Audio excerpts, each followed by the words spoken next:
How many of you know the show Scooby-Doo? As we're going in for the landing, Frank Sinatra comes on, and I hear him say, Scooby-Dooby-Doo. Ever wondered why Scooby-Doo felt spooky as a kid, but completely different now? Oh, there's that little crack. Like that's where it lives. Some of these secrets are funny, some are strange, and a few will make you see the whole show in a brand new way. I'm sorry if the other way. I was trying to be real to your character. If you like goof on me in the sequel, I'm coming after you. Yeah, and I'll give you a Scooby smack. But let's start with the biggest surprise of all. Scooby-Doo only exists because parents got angry. The idea of bringing a cartoon character to life is tough. Fact 1. The show only exists because parents got angry. Oh no!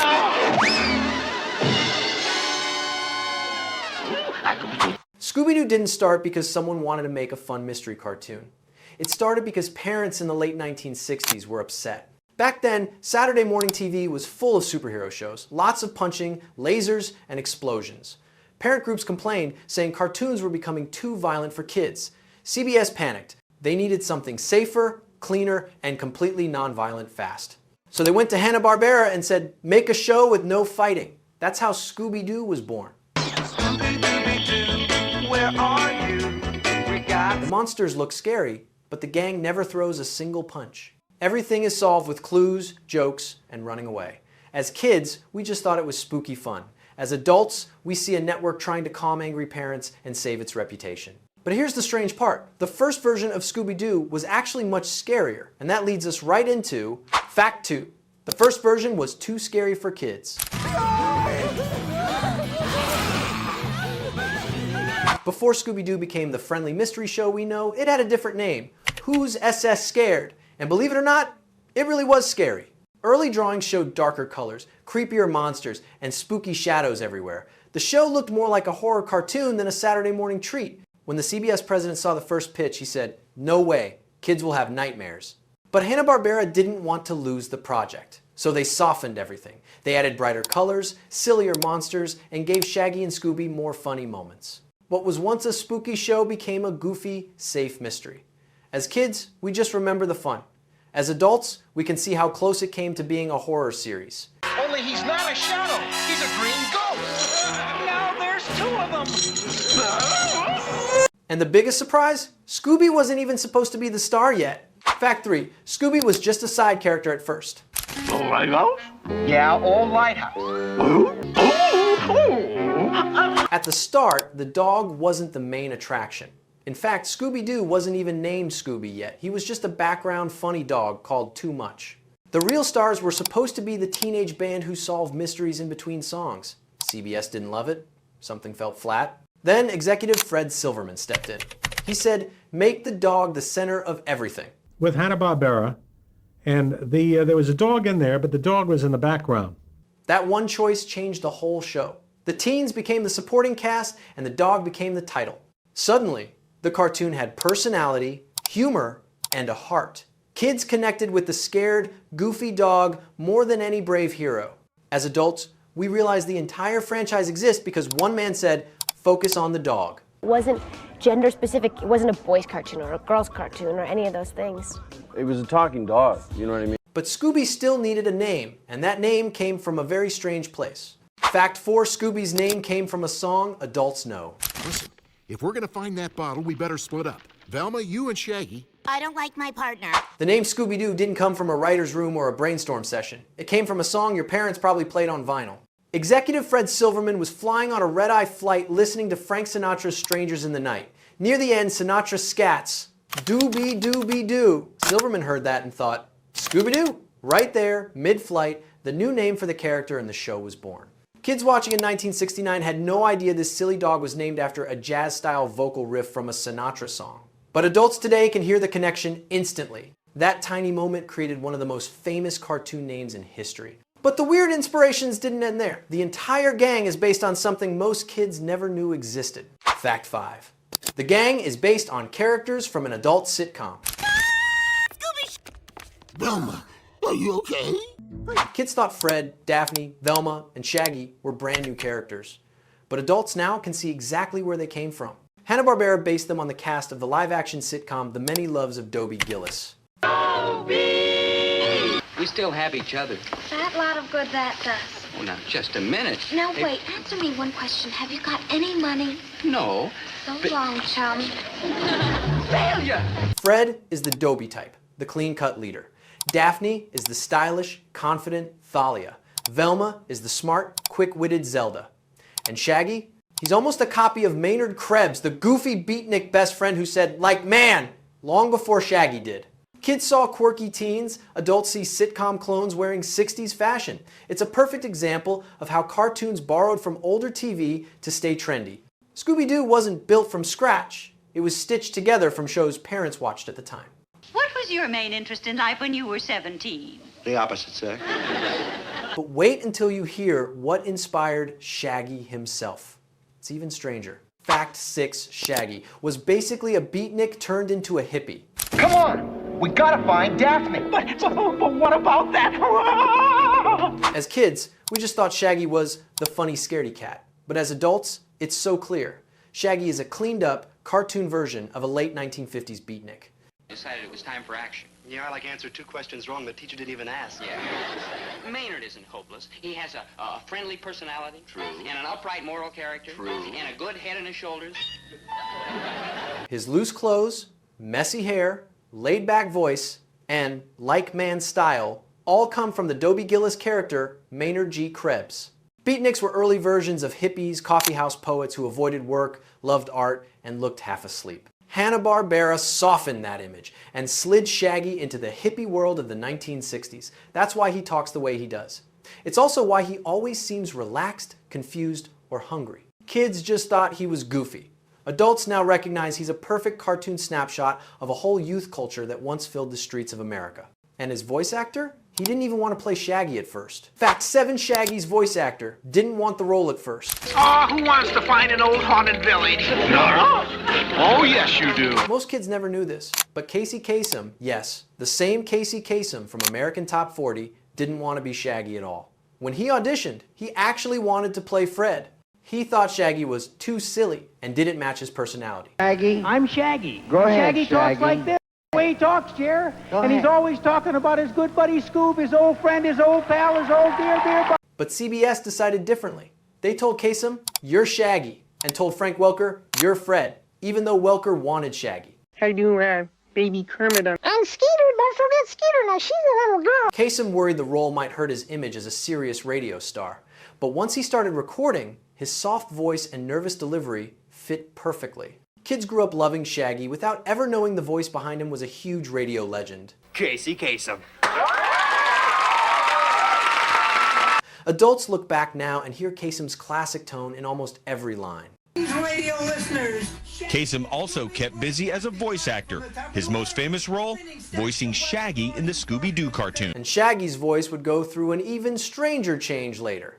Fact 8, Shaggy became a vegetarian because of real drama. They're 100% vegetarian, and I love them. Like me too. Would you like a bite of my peanut butter and potato chip pizza? In the 1980s, Casey Kasem hit a sticking point with the studio. He was a strict vegetarian, so when they asked him to voice Shaggy in a hamburger commercial, he refused. Like I'm starving, Scoob. Me too. Like I'll have 400 kids club meals. Me too. The studio pushed back, saying, "Shaggy eats anything." Kasem said, "Not anymore." He actually left the show for a while because he didn't want to betray his personal values. Instead of replacing him, the producers eventually changed Shaggy's character to match Kasem's lifestyle. From then on, Shaggy officially became a vegetarian in the Scooby-Doo universe. Kids thought it was just a quirky detail. Adults now see a rare moment when a voice actor shaped the entire character's identity. But there's another funny connection. Scooby himself also borrowed his voice from another famous cartoon dog. Fact 9 Scooby and Astro sound the same for a reason. That old hard of hearing trick isn't gonna work tonight, Scooby. If Scooby-Doo ever sounded strangely familiar to you as an adult, there's a reason. Voice actor Don Messick played both Scooby-Doo and Astro from the Jetsons. He used the same rolling R sounds, the same deep growls, and even similar little grunts. Kids never noticed this at all. To them, it was just Scooby talking funny. But adults watching today can instantly hear the overlap. It's like listening to two different characters wearing the same voice as a costume. Back then, Hanna-Barbera reused voice talent all the time to save money. Messick simply changed the tone a bit, put a collar on the dog, and suddenly Scooby became one of the most iconic cartoon voices in history. And the human characters? They also weren't as original as kids thought. Fact 10. The Mystery Machine has a hidden backstory kids missed. Just a big bat. Most of us thought the Mystery Machine was just the gang's cool van, but adults now know it actually came from an abandoned idea. In early drafts, the teens were supposed to be a traveling rock band called the Mystery Kids. Their keyboard player owned the van, painted it, and used it for gigs. When that band idea got dropped, the van stayed. That's why the Mystery Machine has groovy colors, flowers, and 1960s peace signs. It's literally a leftover band van. Kids never wondered where it came from. Grown-ups now can see the story behind the paint job. It's one of the few pieces of the original concept that survived every rewrite. And speaking of rewrites, the gang themselves had a secret adult formula hidden in plain sight. Fact 11. The show borrowed its entire style from old radio dramas. I hope we find Shaggy soon. Kids thought Scooby-Doo was brand new, but adults now notice something familiar. The whole mystery structure, clues, suspects, red herrings, and big reveals is actually based on a 1940s radio drama called I Love a Mystery. Ruby and Spears grew up listening to it.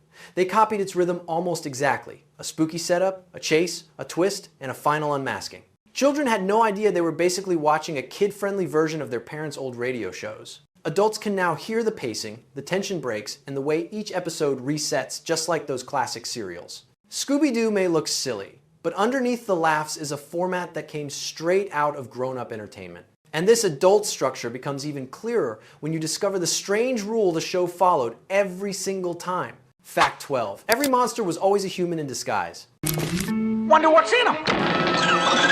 Yo! As kids, we thought Scooby-Doo was packed with ghosts, zombies, and creepy creatures. But adults now see the deeper rule. The monster is never real, not even once. Behind every glowing suit and spooky mask was just a regular person with a flashlight, a projector, or some cheap wires. This wasn't an accident. It was a requirement from CBS. They didn't want real supernatural scares. They wanted a lesson kids wouldn't even notice. The scariest things in life usually come from people, not monsters. Every episode ends with an unmasking. Every villain gives that famous line, "If it weren't for you meddling kids, children just enjoyed the moment." Adults now catch the message. Fear often hides real motives like money or control. But wait until you hear what those motives usually were. Fact 13. Most villains are really committing adult crimes. Scooby, what are you doing in there? Kids focused on the masks and traps, but adults see something very different. Almost every villain in the original show is committing real-world grown-up crimes. We're talking fraud, bribery, sabotage, property scams, and old-fashioned theft. These weren't silly cartoon motives. They were the same schemes showing up in newspapers during the late 1960s. Many villains used their fake ghost tricks to chase people away so they could take over land, steal treasure, or hide illegal activity. To a child, it's just a bad guy in a costume. But adults recognize full-blown criminal behavior scams that still happen today. It's funny how a show that tried to be non-violent ended up being one of the best lessons in how real crime actually works. And one type of crime shows up more than any other. Fact 14. The show accidentally became a real estate scam parade. Sure looks old. Here lies Silas Long, half man and half wolf. And I'm half gone already. Bye. If there was a Scooby-Doo bingo card, real estate villain would be the center square. Adults today watch old episodes and notice the pattern instantly. Abandoned mansions, empty amusement parks, dusty ghost towns, spooky hotels, always owned by someone hiding something. Villains scared people away so they could steal land, claim property, or dig up treasure without witnesses. As kids, we never questioned why every location was falling apart. But adults now see those places as symbols of financial trouble, greed, or shady deals. This wasn't planned, it just happened over time because those settings were cheap to animate. But the message still sticks. People in power sometimes use fear to protect their interests. And the next detail makes adults realize the show wasn't just spooky, it was secretly very skeptical of authority. Fact 15. Authority figures are often the villains. Relax, Scoob. It's just a prop. Oh. Watch closely, and you'll notice something kids never did. The bad guy isn't usually a stranger. It's the mayor, the caretaker, the museum owner, the lighthouse keeper, or the businessman who says he wants to help the town. Scooby-Doo quietly teaches that people who look respectable can be dishonest. Adults pick up on that message instantly. Trust isn't guaranteed just because someone has a title or a uniform. Kids only saw a fun mystery. Adults now recognize the show's subtle warning. Evil doesn't always show up looking like a monster. Sometimes it shows up wearing a suit and holding a clipboard. This pattern made the show feel more grounded than other cartoons of the time. And speaking of patterns, the gang themselves followed one very important rule every single episode. Fact 16, the mystery always followed the same adult-style formula. Running this runaway hayride! Kids never noticed the structure of each episode, but adults watching now can see it clearly. Every story follows a simple but clever pattern. A spooky intro, followed by suspicious clues, leading to a few wrong guesses. Then a chase scene, then Fred's trap, then the unmasking, and finally the villain's confession. It's basically a mini detective show. Hanna-Barbera stuck to this formula because it worked. It created comfort, predictability, and rhythm.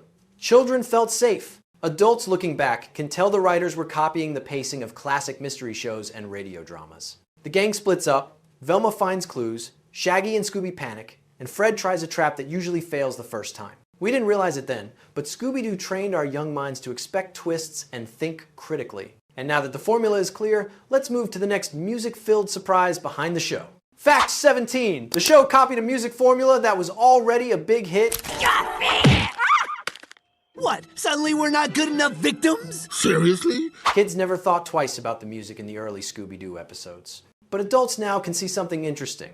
The show originally tried to copy the success of the Archies, the cartoon band that had the #1 hit Sugar Sugar in 1969. CBS loved that idea. That's why the first version of Scooby-Doo had the gang as a band called the Mysteries 5, who solved cases between songs. Even after that idea got dropped, pieces of it stayed. That's why later episodes in Season 2 have pop songs during the chase scenes. Those musical montages were leftovers from the band idea. Kids enjoyed the catchy beats, but adults now see that Scooby-Doo wasn't just entertainment, it was CBS trying to cash in on a trend. And copying trends didn't stop there. Fact 18, Scooby-Doo started a whole wave of copycat cartoons. I don't think this wagon... What kids saw as their favorite show was really the start of a massive cartoon formula. After Scooby-Doo became a hit, Hanna-Barbera made a whole series of Scooby-style shows. Josie and the Pussycats, The Funky Phantom, Clue Club, Goober and the Ghost Chasers, Speed Buggy, and many more. They all had the same setup. A quirky group of teens, a mascot, a mystery, and a disguised villain. To children, these felt like fun, new adventures. Adults looking back now realize they were practically the same show with different outfits. Hanna-Barbera found a recipe that made money and repeated it over and over. Scooby wasn't just a show, it became an entire industry. And that industry feeling showed up in something kids barely noticed, the laugh track. Fact 19. The laugh track came from adult sitcoms, not cartoons. One thing kids rarely notice but adults catch right away is the laugh track. Hanna-Barbera added canned laughter to Scooby-Doo even though it was animated and had no real audience. Why? Because adult sitcoms at the time used laugh tracks, and networks thought kids would enjoy a comedy feeling if they heard other people laughing. The truth is, those laughs weren't even recorded from real people watching the show. They came from a special machine created by a sound engineer named Charlie Douglas. It held canned laughs, giggles, and chuckles that producers pushed like buttons. Kids thought nothing of it. Adults now cringe or smile when they hear it. It feels so dated. But behind that laugh track charm is something even weirder. The voices in the show weren't as unique as we thought. Fact 20. The same few actors voiced dozens of characters. Give it to me, you little banister biter! As kids, we believed every sheriff, mayor, ghost, and random shop owner had their own special voice. But adults now hear the truth. The same 2 or 3 actors were playing everyone. Don Messick and Casey Kasem often voiced multiple background characters in the same episode. Hanna-Barbera did this to save time and money. Instead of hiring a large cast, they used the same people to fill in all the extra voices. Kids never noticed because the show moved quickly and the characters weren't on screen long.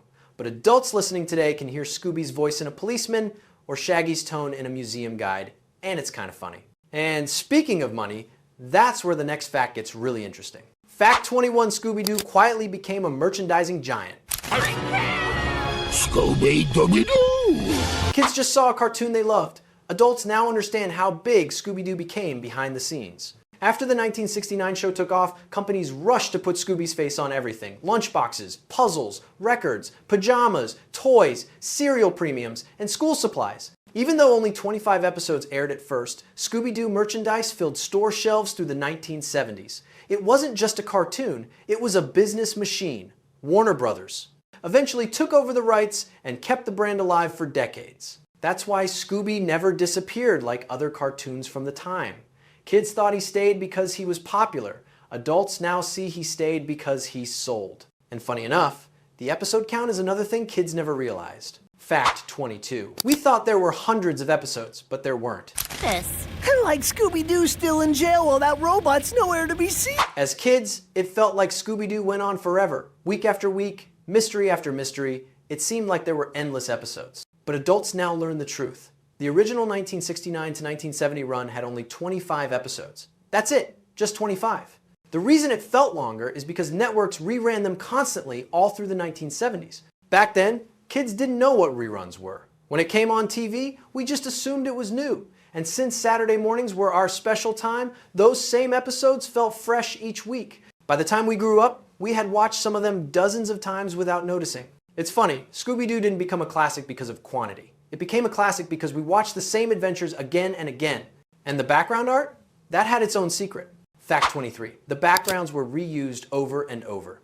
This. Like Scooby-Doo still in jail while that robot's nowhere to be seen. Kids didn't notice it, but adults now spot it immediately. Many of the spooky hallways, forests, caves, and mansion rooms look exactly the same from episode to episode. That's because Hanna-Barbera reused their backgrounds to save money. Animation back then wasn't cheap, and drawing detailed scenery took too much time. So they created a small library of haunted houses, creepy corridors, and abandoned buildings and recycled them. Sometimes the same hallway appears 3 or 4 times in different episodes, just painted in slightly different colors. Children were too wrapped up in the mystery to notice. Adults now see it as one of the most charming parts of the show's old school style. And here's the fun part, those shortcuts didn't stop at backgrounds. They even reused walk cycles, which leads to an even funnier trick. Fact 24. The gang's running scenes were literally the same animation. This. Like Scooby-Doo still in jail while that robot's nowhere to be seen. Remember how the gang always ran past the same window or door again and again? Kids thought the characters were just running fast. Adults now realize we were watching the same animation loop repeated to stretch time. It's one of Hanna-Barbera's most famous cost-cutting tricks. They drew one short sequence of Shaggy and Scooby running, then played it over and over while the background slid behind them like wallpaper. Sometimes the background didn't even match the building they were in. But because we were kids, we just enjoyed the chase. Adults today smile at how obvious it looks. The show used other shortcuts too, especially with sound. And one of those sound choices created a joke that only grown-ups fully understand today. Fact 25, Scooby snacks were a joke kids never understood. Pizza crust, anchovies, pepperoni, cherries, and all in a thick chocolate sauce. Kids thought Scooby snacks were just funny dog treats. Adults now recognize something deeper. Scooby snacks were designed to mimic the snack food advertising kids saw during the commercial breaks. They look like a cross between a dog biscuit and a sugary cookie, exactly the kind of fun junk food companies were selling to families in the late 1960s. They also became a running joke. Shaggy would eat them too. As kids, we just laughed because he was weird. But adults can see the wink. Shaggy eating a dog treat was the writers poking fun at how snack-obsessed the whole gang was. It also made their fear-eating moments even sillier. But the real hidden message wasn't about food. It was about something kids never think about. Fear itself. Fact 26, Shaggy and Scooby eat because they're scared. Ape Man was eating this sandwich. That's odd. Apes don't eat meat. When we were young, Shaggy and Scooby's giant sandwiches and never-ending snacks were just funny. But adults now understand the deeper joke. The pair eat because they're anxious. Whenever something spooky happens, Scooby and Shaggy grab food to calm down. It's a cartoon version of stress eating. Writers later admitted they used food as a way to show fear without making the show too dark.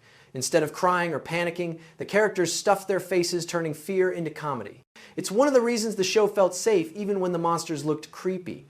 Kids didn't understand the psychology. Adults can see it all clearly now. And this connection between monsters and real emotions leads perfectly into the next fact. Fact 27, many monsters were inspired by old horror movies. This. Like Scooby-Doo still in jail while that robot's nowhere to be seen. Kids saw spooky creatures that looked scary but fun. Adults now notice something deeper. Many Scooby-Doo monsters were designed after classic Hollywood horror films, the same black and white movies our parents watched on late night TV. The Phantom Shadows, The Mummy, The Witch, The Ghost Clown, The Black Knight, almost all of them echo characters from Universal horror and old B-movie thrillers. The writers and artists loved old, scary films, so they borrowed designs and adjusted them to be less frightening. Kids never knew these creatures came from movies made decades earlier. Adults now see how the show connected generations, mixing Hollywood's spooky past with Saturday morning cartoons. This explains why the monsters sometimes felt familiar even if you couldn't place them. But one of the biggest adult surprises is hidden in the places where the gang solves their cases. Fact 28. The settings represent real-life American decay. Not to mention lions, leopards, and snakes.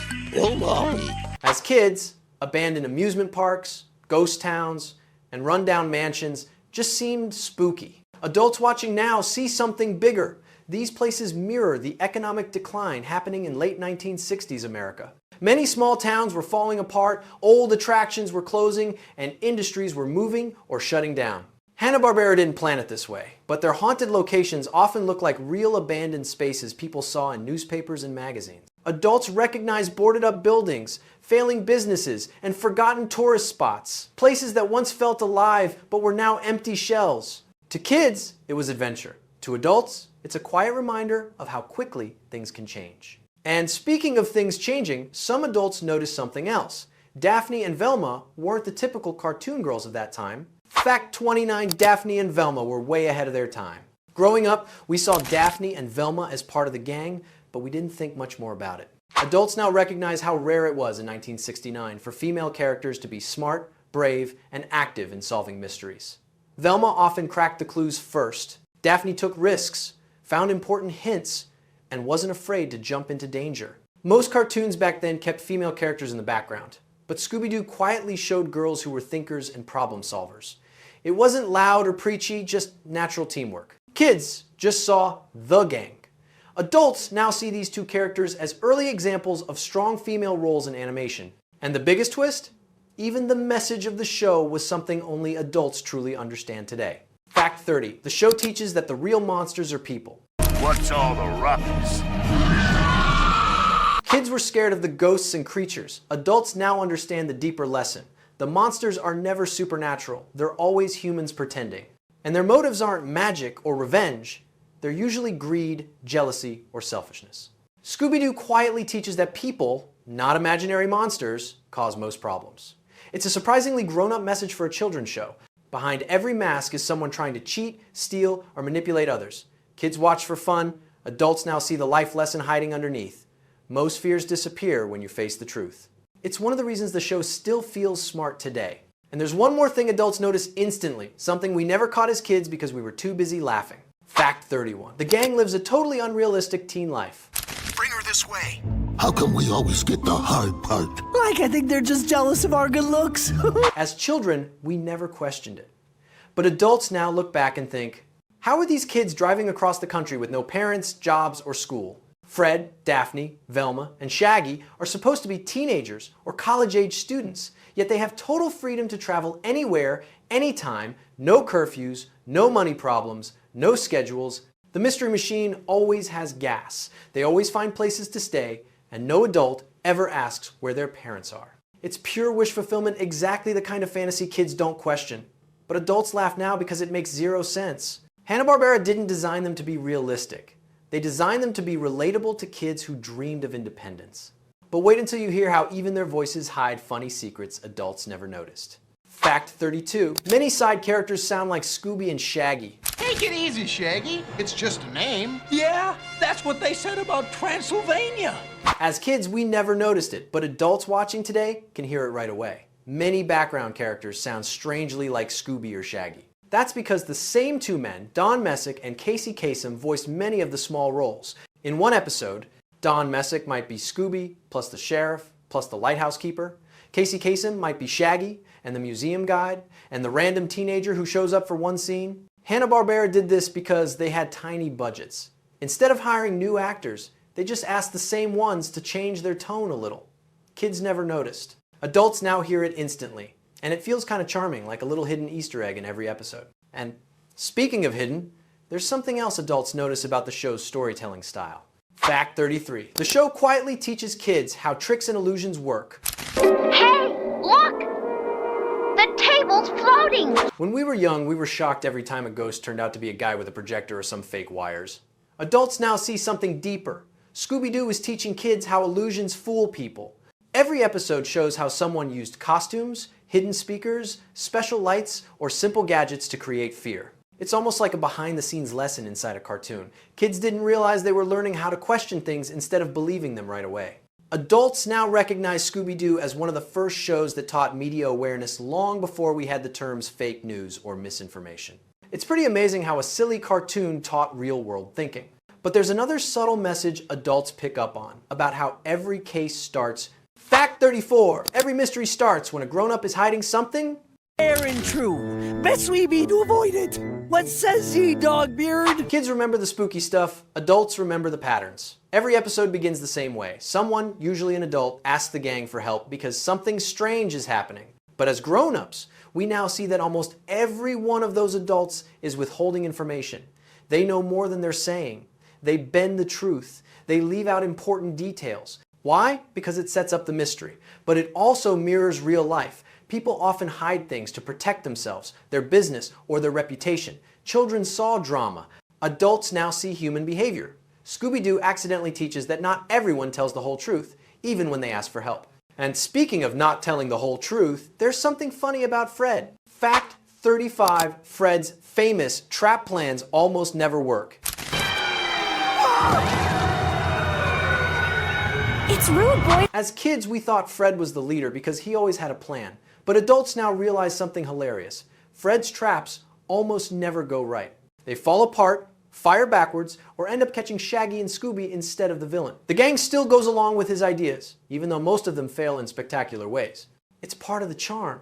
Fred tries to be the responsible leader, but chaos follows him everywhere. Adults now laugh because the pattern is so obvious. It's like the writers were poking fun at perfect leaders by making Fred's big ideas crash into walls, literally. And yet, one thing Fred says almost every episode hides an even bigger adult joke. Fact 36, Let's Split Up was really about saving animation time.